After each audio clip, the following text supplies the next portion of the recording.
Said I was too hard on you. They think I don't like you. Just don't think they understand us.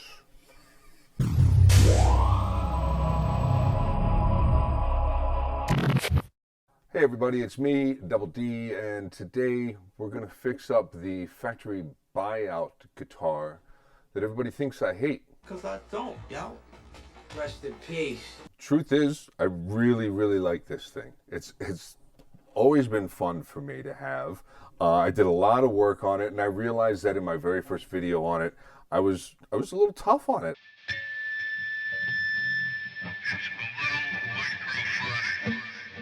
I think it was like 130 bucks and then like 30 bucks shipping. So in this video, what I'm going to do is upgrade it with about the equivalent amount of parts from the same company that I bought this from. I got the guitar from Guitar Fetish, but it's not a Guitar Fetish guitar. It's not an Xavier, it's not a Slick or anything like that. They also buy out factories from time to time. And this was years ago that I'd spotted this, and I'm pretty sure it's an Oscar Schmidt. I've added already one or several stickers to it. This is my tribute guitar to Alvin Lee. So today what we're going to do is load it up with some more stuff from Guitar Fetish, with some GFS pickups. We're going to put a humbucker sized P90 in the neck, and we're going to put an Alnico 2 style humbucker in the bridge. We're going to redo all the wiring. We're going to do this whole thing with their quick plug technology setup. I bought all this. It's not a sponsored video. You know, I know the guitar had some issues, okay? I know it did, but it's like walking into a pound and there's all these loud dogs barking and there's all these dogs trying to get your attention. Getting on the internet to look for guitars is kind of like that. Everything's loud and trying to grab your attention, and this was the quiet guitar. It was just sitting there. It needed me. We're also going to check out their Xtrem, this thing, top mount, no modifications to the guitar, whammy bar. So this is a look at the day I got the guitar. Literally, that's the picture I took the day I got it, March 2 years ago. And it had pain issues. It had some issues, you know, whatever. We're not even going to talk about that. It's not a Guitar Fetish guitar. It's obviously a guitar that sat in a warehouse for a while. And it's a perfect platform for this kind of stuff. So taking off the strings, doing all that in order to get it ready. One of the things that I'm going to end up doing is kind of taking care of the neck, just getting it fixed up a little bit. Quick look at the hardware after I drop some stuff. You get these bolts, I don't know the word for it, geez, that will hold the Xtrem to the guitar's body, okay? And you take off the stop bar and you're going to keep your bridge in place. Now, like I said, I'm going to kind of just take care of this neck, and I'm going to polish up the body while I have everything off. And we're going to take a look in a little bit at the Xtrem and how I actually get it mounted. Oh, no, I'm going to polish some frets, because one of the biggest things about this guitar that I didn't like was those frets were so scratchy, but that Frine does a really good job. So here's the pickups I got. This is the bridge pickup. It's a classic Alnico 2, and as you can see, it has a quick plug system, which will make it a lot easier if you've never changed all of the electronics on a hollow body or semi-hollow body. It's quite an experience, especially with something like that pickup right there that you just don't have much access to. You have to kind of solder everything through an F-hole. This whole system right here, I'm gonna pull out all the electronics and drop in GFS's quick plug system, and then when the bridge pickup's in place, that cable will go to the bridge pickup. The neck pickup has its own cable. It's going to plug right into it. But since I have the pre-wired, pre-soldered harness, I just used the cabling with that. So actually now I have a couple of spare quick plug cables for GFS pickups, and I could attach those to pots and build a whole nother guitar around that. Anyways, here I am applying a lot of the Howard's feed-in wax. You don't have to use this much. Really, you should use about a third of what I just put on there. But this neck is so dry that I put a bunch on the first time, and then what I do is kind of let it soak in a little bit and then wipe it off pretty quickly. And then after I did the fret polishing, I actually did another round of the feed and wax. And I like that a lot better than lemon oil. It just kind of really helps make the neck glisten. It just really soaks everything up, and it seems to last a little bit longer than lemon oil. So I polish it up with some Virtuoso just to kind of get everything ready for all of the new pickups and everything like that. Then I start polishing the frets, and like I said, this fine stuff, none of this material I'm cleaning up with was guitar fetish stuff. So, this is going to be a long video. I'm going to put chapters at the bottom of it. We'll get to all the guitar fetish stuff here in just a minute, but the frine, I want to just show you how well this worked on these real gritty, crunchy frets that I had. I mean, these things were like, every time I would bend a string or move a string, even after cleaning them a bunch of times, I didn't ever get them as clean as I did with the frine. Look at all the material just from doing like 4 or 5 frets. That's so much stuff off of those frets, and they play like glass now. I'm really impressed with all that stuff. And here's the neck afterwards. It looks good. I'm happy with all of that kind of stuff, and I would easily recommend any of those products to anybody watching. Now, on to the guitar fetish stuff here. The first thing that I do is go ahead and slide this water slide on. I like to put a little bit of water at the spot where I'm going to place it, and then I like to pull the paper out from underneath of it once I get the slide moving a little bit. It just helps kind of lay it in place a little bit better, and the water helps it kind of just not buckle under itself when you pull the paper off. And then I really, without moving it too much, I try to dab all around, just soak up all of the water around the water slide. And then as it's drying up, you can kind of wipe it down a little bit. This is a couple minutes later after I knew it was adhered, and here it is. I went ahead and threw some clear coat over it. Later on in the video, you actually don't even see that. I changed the tuners out and all that kind of stuff on it, but before I did that, I actually did give a good couple of rounds of clear coat, and the headstock came out great. So now I'm going to go ahead. This is where stuff gets intense. I'm going to go ahead and start taking off some of this hardware.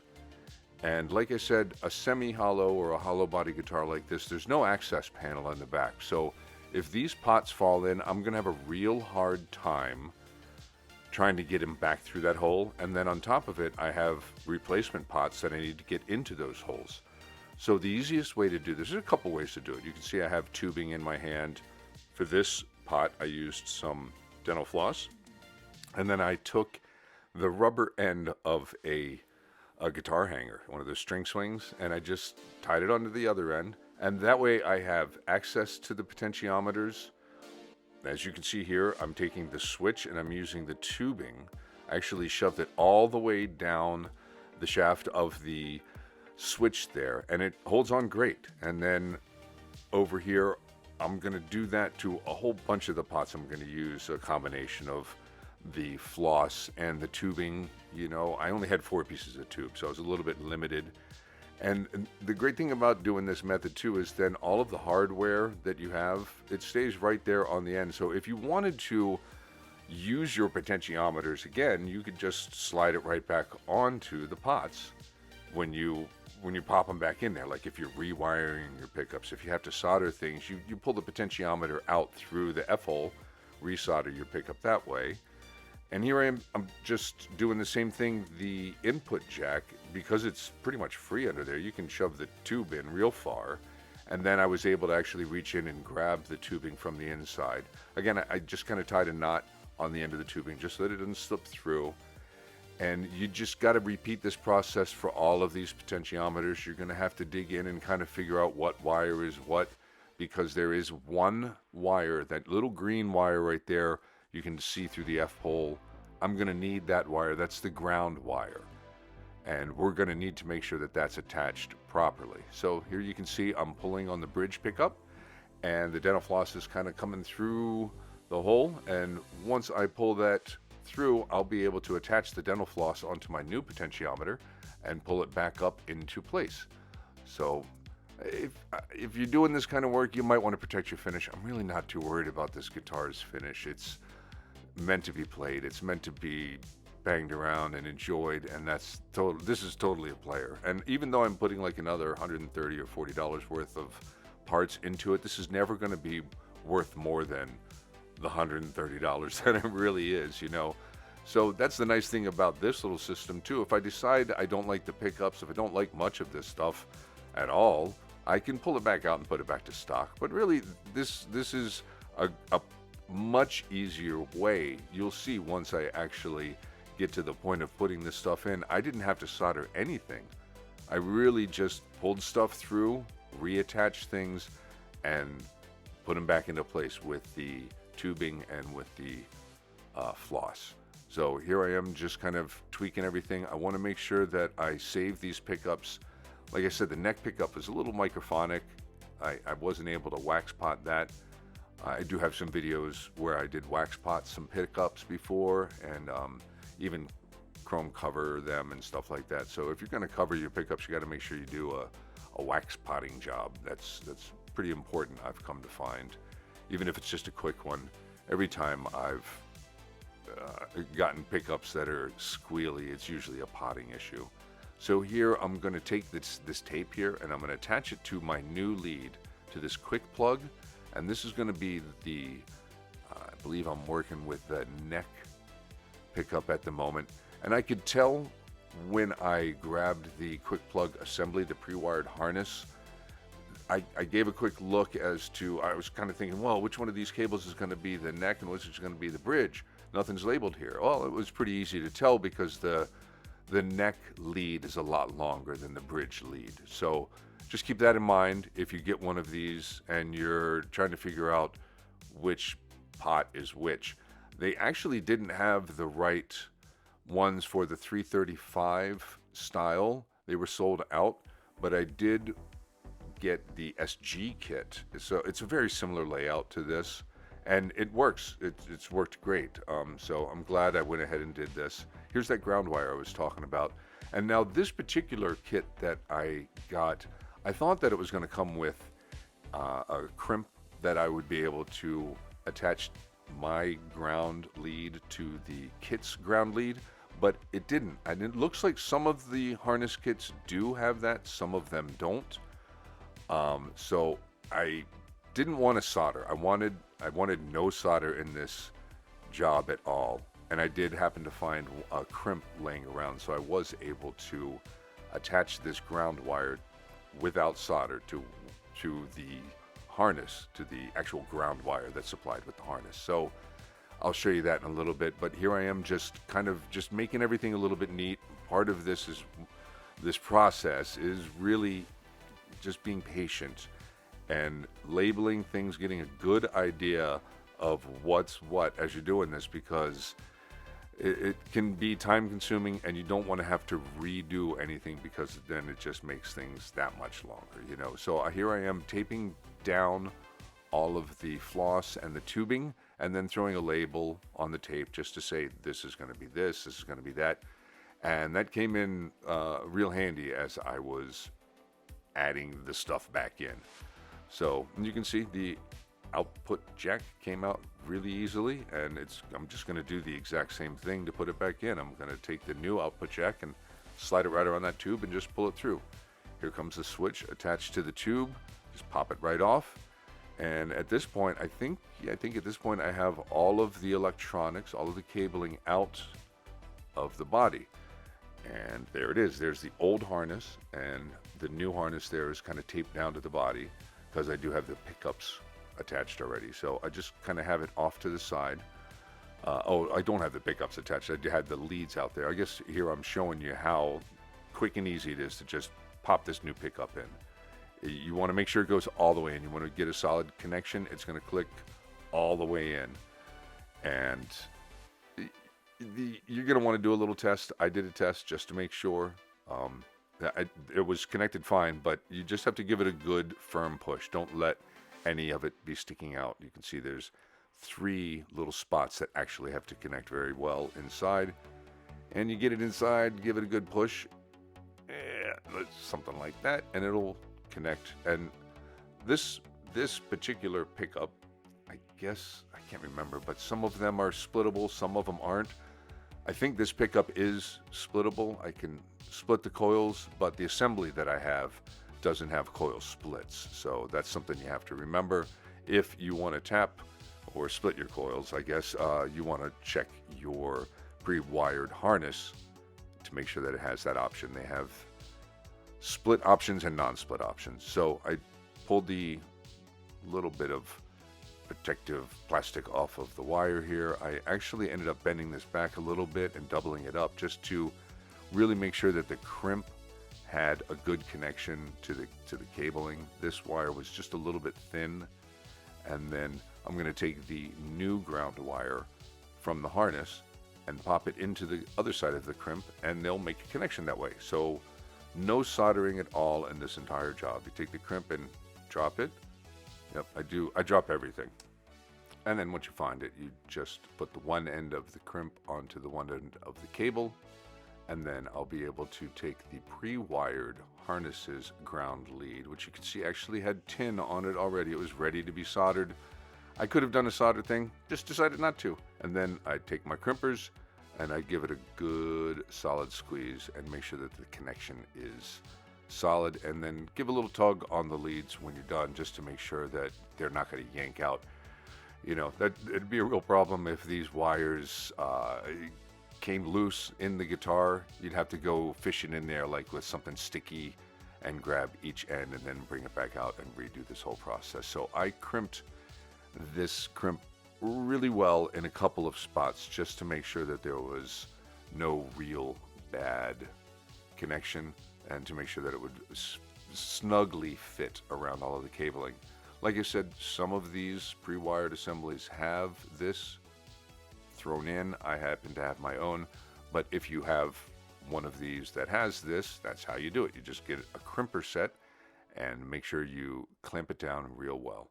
And so now I can start removing all the tape and getting everything set up to start returning all of these potentiometers back to their appropriate holes. And we'll hear what these pickups sound like in a little bit. I'll do comparisons at the end, and I'll show off the tremolo a little bit more. And I'll get to the tremolo install in a short amount of time too. Like I said, I have chapters going on in the description of the video. You'll be able to fast forward to any one of those points just by clicking on that chapter there. So here's the output jack. I'm just going to place this tubing through here, and you can see it just fits perfectly through. Gotta get it past that contact point.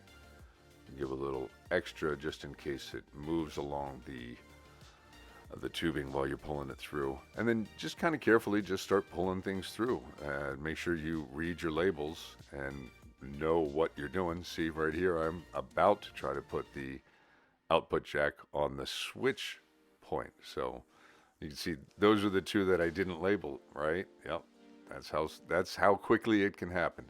So here I am pulling the output jack to the proper spot, and here I am forgetting to take off the screws and the washers. So don't forget to do that too, and then attach it to the tubing. And here she comes. So like I said, just be careful. Try not to pull any extra cable or any of the parts or components down into there. And the F-holes are just a magnet for things. Like literally, I dropped one of the knobs into the F-hole. My volume knob, the bridge volume knob, went boop right into there. I lost one of the washers. You'll notice when I put the bridge tone control on, I'm missing a washer because I just couldn't find it. It's under a guitar cabinet, I think, at this point. And I give up. You know, I just give up. And since this is an SG kit, it has this little extra nut in there, and I didn't take it off. I just wasn't thinking about it, but the body is a little bit thicker than the SG, I guess, so I had to remove this. And yeah, so just check your work. Make sure that you are doing the right thing at the right time so that you don't have to make mistakes like this. Okay, so finally, after getting it set up the right way, I have the output jack attached, and what I recommend before you start throwing all of these potentiometers in place and start really just going through everything like it's all perfect and everything's good is that you check all of your pickups and the potentiometers. Plug this into, I plug into a little portable amp. I have that Lorcan amplifier from K-Line that I just use to just do things now in this kind of like this. It's great to have a little practice amp or something like that kicking around when you're doing this kind of work, just to hear your signal, just to make sure that you have things proper.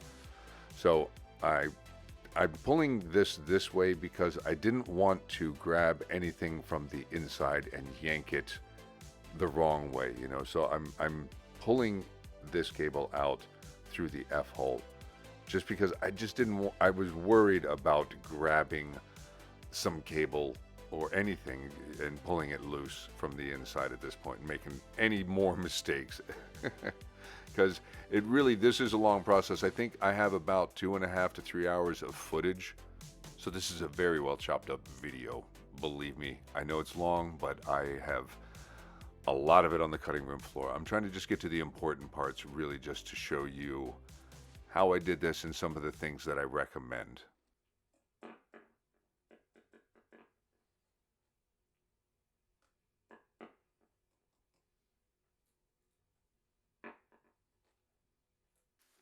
And same process, pull the switch through, and then I'll be able to easily guide the washer and the nut into position. Carefully work your way around the potentiometers, watch the cabling. You don't want to mess up the soldering, anything like that. This has been a real easy build, I have to say. The guitar fetish stuff gave me the confidence. I wouldn't have done this if I had to solder everything. So having the simplicity of the quick plug and having some semi-hollow build experience when it comes to this kind of stuff, I knew that I'd be okay. I was a little nervous, but really this has been easy. So if it's something you've thought about, God, I lost something. Here's footage of me looking for something.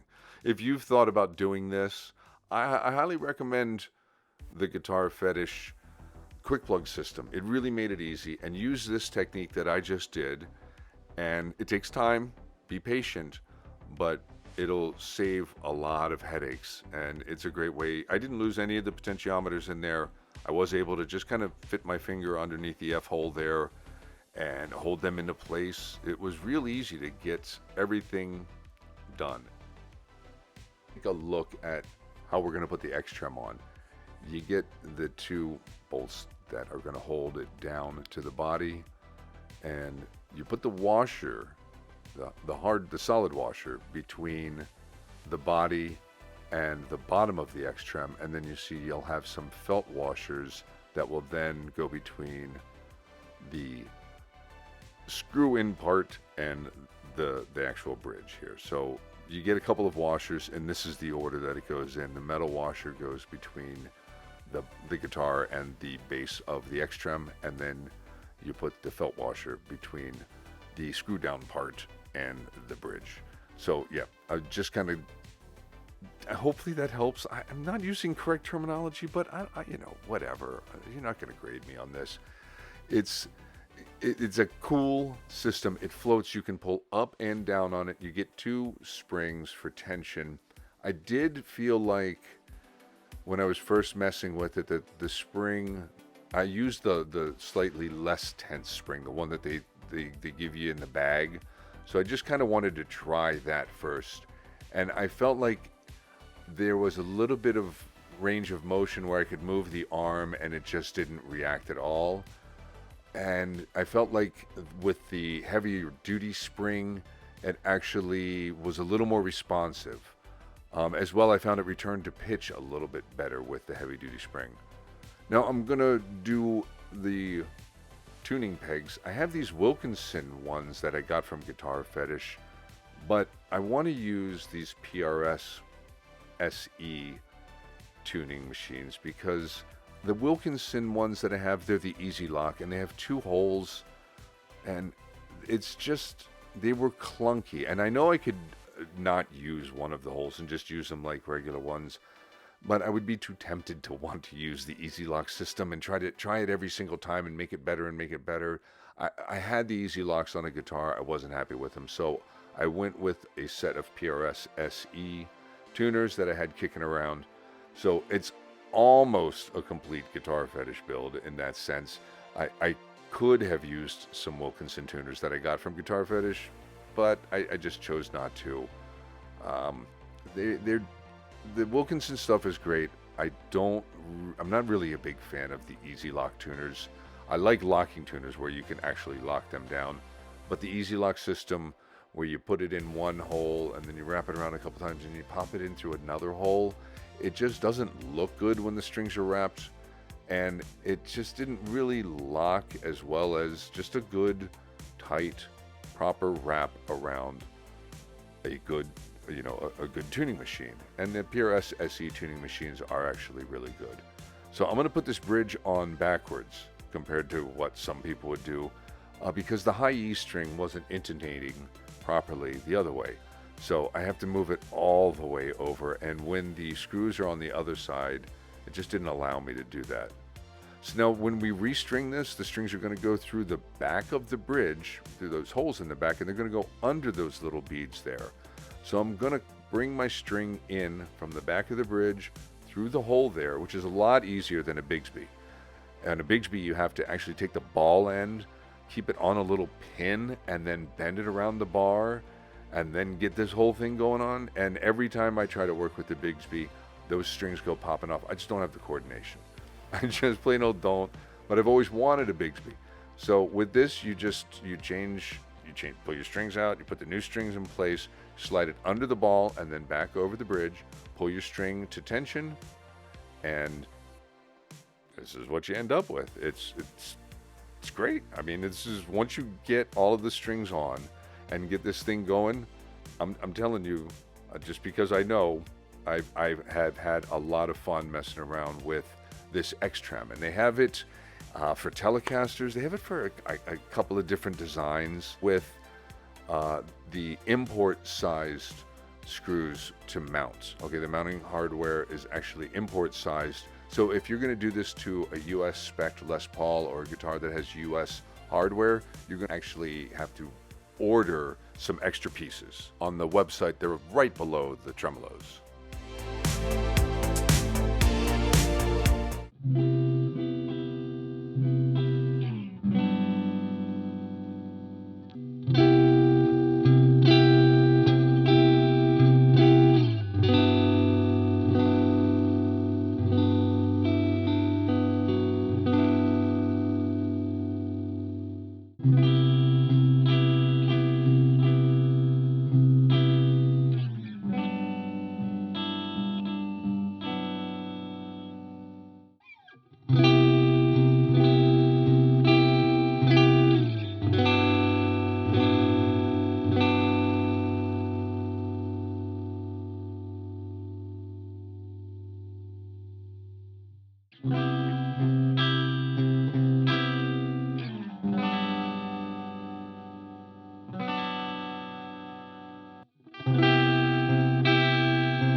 What do I think?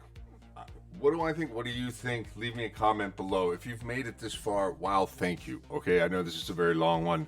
Hopefully you came here either to enjoy some time with me, which I appreciate. Maybe consider hitting the subscribe button if that's the case. Or to glean some knowledge that I'm learning along with all of us and trying to just pass on. Let me just talk about the GFS stuff.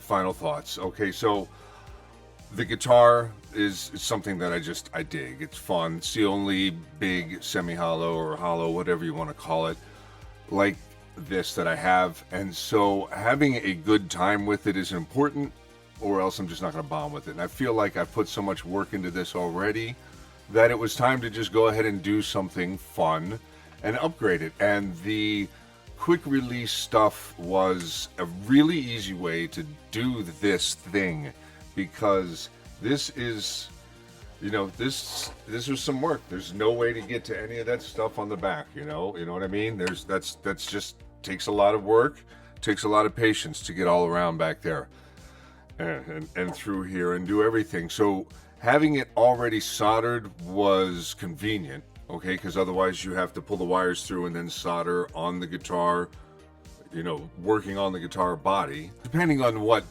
degree of modding you're doing, if I wanted to do some of just a pickup swap, but I wanted to use those electronics, I'd have to do some soldering here. So having a full swap out, especially at that reasonable price, I mean, really, all these upgrades being about the same cost of the guitar. Look, I even found my slick strap from like 8-10 years ago, something like that. I'm trying to make it all GFS. Now, what do I say about GFS? I really do like the product. I will say one thing about customer service, and it's a good thing, okay? So their cheapo waterslide is supposed to come with a less dull sticker, and I just happen to have the crown sticker kicking around, so that's why the colors are a little mismatched. And the less dull part of the waterslide wasn't included in my shipment. I reached out to them immediately, and they replied within 24 hours. I think it was the evening that I reached out to them. The next day, I had received an email asking for a little verification of some stuff, sent them a copy of my receipt, and they said, it's being shipped right now, we'll send it out to you. So I imagine probably by the time that you're watching this video, I have the less dull sticker, and I'll find a spot for that. I have plenty of places to put water slides. I love this pickup. I'm not certain I like the Alnico 2. I might want to try the Alnico 5. I feel like I'm missing just a little bottom compared to the P90. So maybe the Alnico 5 is a little more matched for working with the P90. I'm not too sure. I don't know. But because I have the quick swap system in here now and in place, I can really easily do that. And that's why I just went ahead for the Alnico 2, because it's kind of a little more of a classic sound anyways. And this is obviously supposed to look like a guitar from the Woodstock Alvin Lee performance. So, and that's classic stuff, right? Xtrem, the Xtrem is great. Okay, and then I'll stop rambling. Final thoughts. I have put in the heavier tension spring. The lighter tension spring was cool. I feel like the return to pitch is just a little bit better with the heavier tension, and it gives me a little more room. Like as soon as I touch it, the string starts to move a little. And this isn't for heavy whammy dive stuff. This is really, just subtle, those kind of things. And this does that perfectly, and way easier to do than a Bigsby. And I was not going to put a Bigsby on this. I just wasn't. So when they introduced this, I was like, okay, this may give me an excuse to do some serious upgrades all in one and just have one payment for shipping. So I ordered it all at once, and it was just a small box, arrived really quickly. I chose the UPS option for shipping, and even though it's cheaper, I think it gets here faster than USPS. Just saying that. Brown actually is one of the few getting it done. Derek, my regular everyday UPS dude, shout out to you. GFS, Guitar Fetish stuff. I dig this. You've helped me take a guitar that was a lost puppy and really put some personality into it and really make it something that I enjoy. The tuning stability is great. I wanted to say I love those Wilkinson Easy Locks. I don't, but that's a whole different story, and that's not really part of it. So almost the only thing on here that's not been provided by Guitar Fetish's website and purchased by me is the PRS SE tuner. So anyways, thank you for making it this far into the video. I really appreciate you being here, and y'all take care now, okay? See ya.